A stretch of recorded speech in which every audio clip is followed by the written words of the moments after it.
పడిశం 10 రోగాల పెట్టు. తినకపోతే నీరసం, తింటే ఆయాసం, వడలు వడలిపోకూడదంటే తినక తప్పదు. అలా అని మోతాదుకు మించితే భుక్తాయాసంతో ఒళ్ళు వంగదు. ఈ 2 విషయాలను కలిపి 4 పదాల్లో చెప్పేశారు మన పెద్దలు.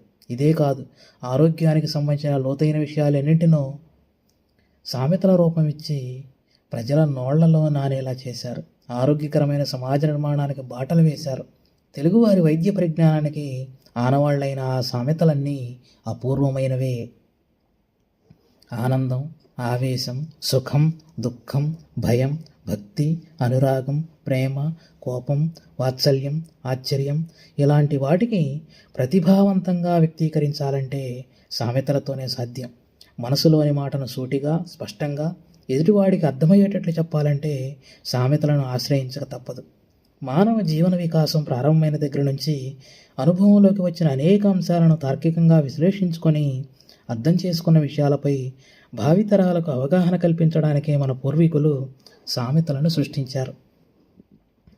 ప్రసార మాధ్యమాలేవి అందుబాటులో లేని ఆ కాలంలో వ్యక్తిత్వ వికాసం నుంచి వైద్య ఆరోగ్యాల వరకు సమాజానికి అవసరమైన సమాచారాన్ని అందించే నిపుణుల పాత్రను ఈ సామెతలే పోషించాయి. మన మాటల్లో దొర్లుతూ మనకు తెలియకుండానే మన ఆలోచనలకు సానుకూల దృక్పథం వైపు మళ్లించే ఆ మాటల ముత్యాల్లో ఆరోగ్య ప్రధానమైనవి ప్రత్యేకమైనవి. వివిధ అనారోగ్యాల నుంచి బయటపడటానికి అవలంబించాల్సిన పద్ధతులంటూ ఆధునిక వైద్యులు సూచించే అంశాలెన్నో ఆ సామెతల్లో దర్శనమిస్తాయి. రోగాలు రుష్టులతో మనుషులంటా ఈసురోమంటూ బతుకుతుంటే సమాజ పురోగతి కుంటుపడుతుంది. అందుకే మన వాళ్ళు ఆరోగ్యమే మహాభాగ్యం అని అన్నారు. ఒంట్లో ఓపిక లేని వాళ్ళు ఏ పని చేయలేరు. ఆ చేతకానితనంలోంచి నిరాశ నిస్పృహలు మోరలాడిస్తాయి. నిరాశవాదం విజృంభించినప్పుడు అభివృద్ధి అటకెక్కుతుంది. ఆ ప్రమాదాన్ని తప్పించాలంటే ఆరోగ్యాన్ని కాపాడుకోవాలి. దానికోసం పెద్దగా కష్టపడక్కర్లేదు. ఉన్నంతలో సంతోషంగా ఉంటే చాలు. ఆరోగ్యం భద్రంగా ఉంటుంది. సంతోషం సగం బలం అని అనడంలో అర్థం ఇదే. తలపుల్లో ఆనందం తాండవమాడుతుంటే తనువుకు అనారోగ్యాలంటవు. అక్కడ గుట్టు, ఇక్కడ రట్టు. వైద్యుల దగ్గర, న్యాయవాదుల దగ్గర అబద్ధాలు ఆడకూడదంటారు. ఎందుకంటే వారికి నిజాలు చెప్పుకుంటే తర్వాత మనకే మీదకొస్తుంది. ఉన్న రోగాన్ని బయటకు చెప్పుకోకపోతే ప్రమాదం. అలా అని సంసార బాధలను బహిరంగపరిస్తే ఇంకా ప్రమాదం. ఇంటి గుట్టు రచ్చకెక్కితే కాపురం కాకుల పాలవుతుంది. ఈ 2 విషయాలను సూటిగా చెప్పే పెద్దల మాట సంసారం గుట్టు, రోగం రట్టు. చిన్న నలత చేస్తే చాలు అరచి గగ్గోలు పెట్టేస్తారు కొంతమంది. బాధతో, కొంత భయంతో మరికొంత సమస్యను జటిలం చేసుకుంటారు. జలుబు పెరిగి జ్వరం వస్తుందేమో, జ్వరం ముదిరితో ఇంకేమవుతుందో ఇలా ప్రతికూల ఆలోచనలతోనే చేజేతుల అనారోగ్యాన్ని పెంచేసుకుంటారు. అలాంటి వాళ్ళను చూసి మన పెద్దలు చెప్పారు, ఆయుష్ తీరినవాడు 6 నెలలకే చస్తే అనుమానపడినవాడు అప్పుడే చస్తాడని. మరోవైపు జబ్బుపడి ఆసుపత్రికి వెళ్ళినప్పుడు వైద్యుడిపై నమ్మకం ఉంచాలి. ఆయన వైద్యాన్ని విశ్వసించాలి. ఆయన ఏదో మందులిస్తున్నాడు కానీ నాకు నమ్మకం లేదు అనే వాళ్ళను అనారోగ్యం అంత తొందరగా వదిలిపోదు. ఈ విషయాన్ని దిగులుకు మించిన వ్యాధి, విశ్వాసాన్ని మించిన ఔషధం లేదంటూ చెప్పుకొచ్చారు అనుభవజ్ఞులు. జన్యుపరమైన వ్యాధులు కొన్ని ఉంటాయి. తల్లిదండ్రులకు అవి ఉంటే పిల్లలకు వచ్చే అవకాశాలు ఎక్కువ.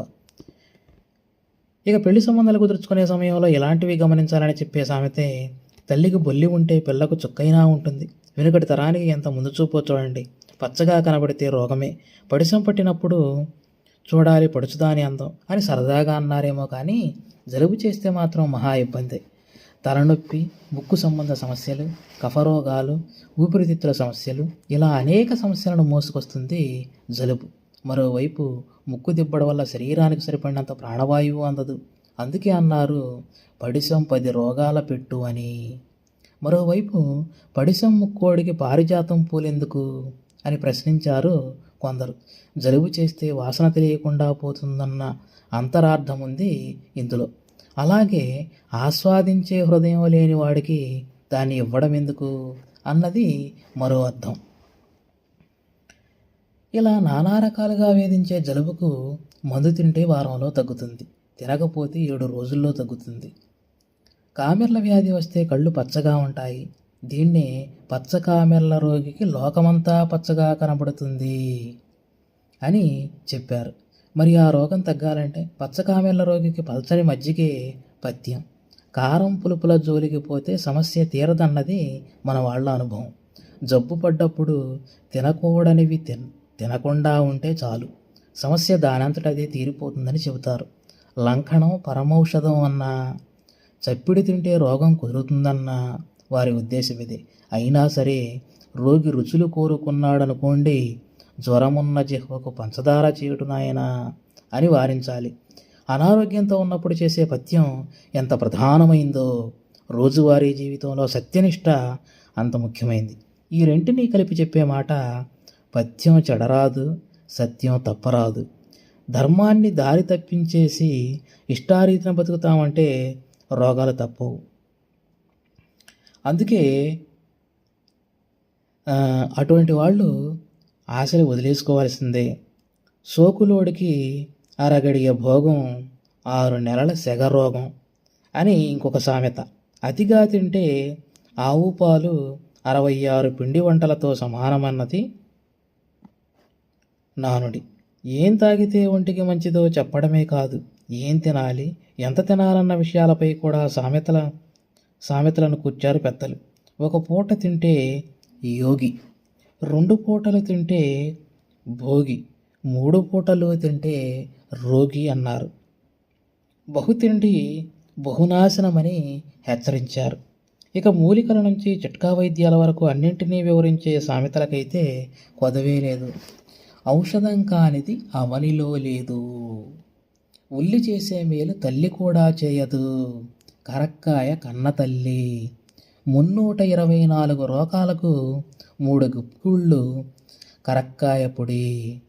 ఆకలి లేదంటే ఆముదం పుచ్చుకోవాల్సిందే. తదితరాలన్నీ ఈ కోవలోనివే. రోగమేందో తెలియకుండా బాధపడే వారికి ఏ ఔషధం పనిచేస్తుందో అర్థం కాదు. ఇలాంటి వారికి పెన్నేరుగడ్డతో చేసిన మందు తాగిస్తే గుణం కనపడుతుందన్నది. పేరు లేని వ్యాధికి పెన్నేరుగడ్డే మందు. పెద్దల సలహా, శరీరంలోని వాత, కఫ, పిత్తదోషాలు ప్రకోపిస్తే అనేక సమస్యలు వస్తాయి. అవి తీరాలంటే తిప్పతీగను నమ్ముకోవాలంటుంది ఆయుర్వేదం. అయినా త్రిదోషాపహారం తిప్పతీగ, త్రిదోషహరం తిప్పసత్తు అన్న సంగతి తెలిసిందే కదా. నారు పోసిన వాడే. బాలింతలను జాగ్రత్తగా చూసుకోవాలి. ఏదైనా తేడా వస్తే అనేక సమస్యలు దండు కడతాయి. అందుకే ముందు జాగ్రత్తగా కాయకల్పలేహ్యాన్ని తయారు చేసి వారితో తినిపించేవారు పూర్వం.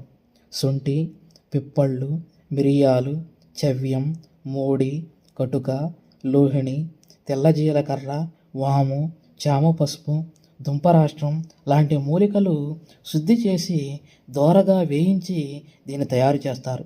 బాలింత శరీరంలో అదనంగా ఉన్న నీటిని ఇది కరిగిస్తుంది, రక్తశుద్ధి చేస్తుంది, ప్రసవానంతర నొప్పులు తగ్గిస్తుంది, తల్లిపాలను వృద్ధి చేస్తుంది. ఈ ఔషధాన్ని గ్రామీణ పరిభాషలో కాయం అంటారు. కొన్ని ప్రాంతాల్లో సౌభాగ్య శొంఠి అని కూడా పిలుస్తారు.